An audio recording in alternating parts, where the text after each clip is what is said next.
মাত্র একদিন হলেও যুক্তরাষ্ট্রের প্রেসিডেন্ট ডোনাল্ড ট্রাম্পের সঙ্গে ফোনে কথা বলেছেন ভারতের প্রধানমন্ত্রী নরেন্দ্র মোদী। ফোনালাপে যুক্তরাষ্ট্রের সঙ্গে পারস্পরিক লাভজনক ও বিশ্বাসযোগ্য অংশীদারিত্বের ওপর জোর দেন মোদী। তবে দুই নেতার ফোনালাপের পরের দিনই ভারতকে নিয়ে বিস্ফোরক মন্তব্য করলেন ট্রাম্প। দেশটির ওপর উচ্চ হারে শুল্ক আরোপের হুমকি আবারও দিলেন তিনি। ভারতীয় সংবাদ মাধ্যম এনডিটিভির খবর অনুযায়ী মঙ্গলবার মার্কিন প্রেসিডেন্ট ডোনাল্ড ট্রাম্প ভারতকে ভয়াবহ শুল্ক আরোপকারী দেশ বলে অভিযুক্ত করেছেন।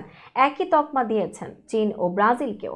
তিনি ঘোষণা করেছেন তার প্রশাসন এই তিনটি দেশকে এই পথে আর চলতে দেবে না। ফ্লোরিডায় হাউস রিপাবলিকানদের একটি সম্মেলনে বক্তব্য দেওয়ার সময় ট্রাম্প বলেন, আমরা আর এটি হতে দেব না, কারণ আমরা আমেরিকাকে অগ্রাধিকার দেব।